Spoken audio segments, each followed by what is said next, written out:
Hello, this is Mark Wildman of Wildman Athletica, and today we are going to answer some viewer questions, specifically a question about lower back pain in relation to two-handed swings.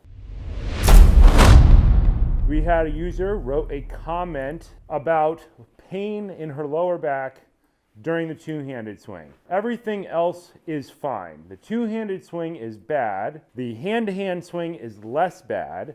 Cleans are okay, presses are okay, goblet squats are fine, and she is working on Turkish get-ups. So let's talk about how we think about this. I don't know this person. I've never seen this person move. I don't know anything about them, their age, anything.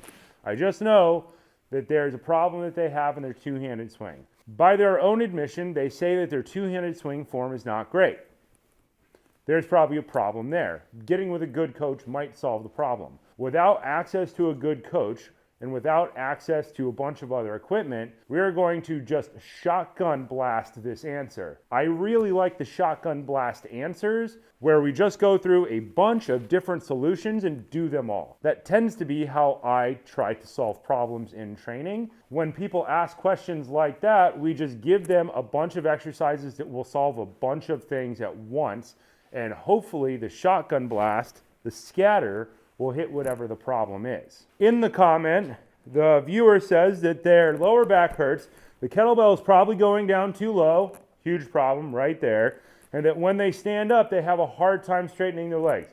Huge problem right there, two huge problems. How are we going to solve those problems is fairly simple. We are not going to do kettlebell swings. We are going to move them out of training entirely, and we are going to do a bunch of other training instead. Step one, focus heavily on your clean and press. Because your clean, if you can do your clean correctly, you're going to get cross-body stabilization, and you're going to get your press. It's going to encourage the athlete to stand up taller at the top. If you try to do a press with straight legs, it eventually sucks, and people will tend to want to try to stand up. The other solutions are to just not do kettlebells at all. Instead, you would do 5 other exercises.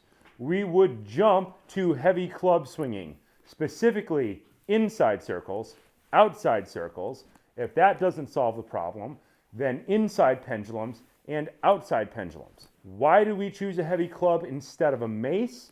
We choose the heavy club because it's an intermediate weight. If we consider kettlebells to be heavy, a light kettlebell is 12 to 16K, which is 25 to 35 pounds. A light club could be 10 pounds. That's a fairly large difference. What's that? 3.5 times difference between a 16K and a 10-pound club. So the weight will get lighter. The other thing is that doing inside circles encourage you to stand up.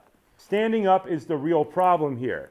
We want to get people to stand up, so instead of going just front to back, you get the plane of motion there, we are going to cheat. We're going to rotate 90 degrees around the plane of motion. That's the problem. We're going to rotate. We're going to practice our inside circles where one leg tries to straighten out, one leg tries to bend, and we practice this catch, which is going to cause our core to fire in a different way. We're going to try to stand up all the way in the middle. The swing is often a problem because people who are deconditioned usually aren't standing up anyway. Their knees are kind of bent, their back is kind of arched, and they're kind of tipped forward, which is a huge problem. If they can't figure out how to stand up, then we have to give them an exercise that forces them to stand up. We want to trick this into happening, and we're going to do that by getting them to do rotating around the vertical central axis. The inside circle,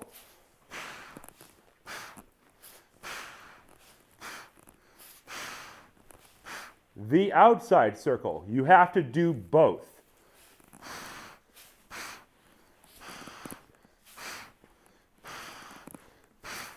The other great thing about the inside circle is that some piece of your glute will fire.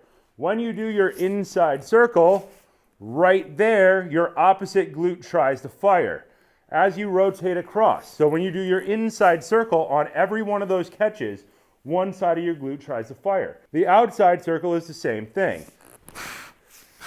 Now when I try to catch, it'll be that same side glute will try to fire.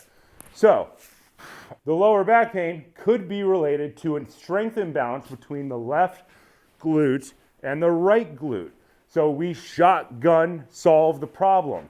By doing inside circles with each hand, we'll try to fire that opposite glute in a pattern, and then we'll do outside circles and we'll try to fire the same side glute in that pattern. So we're training around the problem. Instead of trying to fix that one thing, sight unseen, we rotate 90 degrees and we do it another way. The other movement this athlete should be doing at the beginning of every workout is a floor bridge. Lie down, flat on the ground, lower back pushed into the ground. 2 feet flat on the ground, feet pointed straight ahead.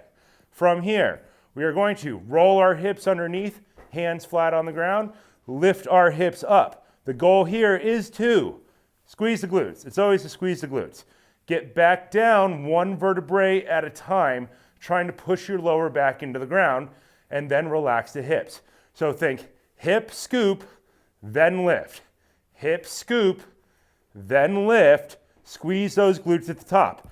If your rib cage is up, just consider that not the correct version for what we're trying to accomplish. Close the distance between your hip bone and your rib cage by squeezing your abs. If your abs are solid, you're probably doing it right. Feel your hamstrings firing very hard right there where your hamstrings meet your glutes. And your glutes should be solid. If running volume cycles of inside circles, volume cycles of outside circles, and volume cycles of floor bridges don't solve the problem, then we would go to inside pendulums and outside pendulums, which are the heavy club version of an inside and an outside kind of swing clean. Starting from our order position, we would push, swing, load, snap, and catch. Once again, when we're doing our outside, we will be focusing on that same side glute. Load the glute, stand all the way up. Push, swing, pull, catch. We are be loading the same side glute as the hand.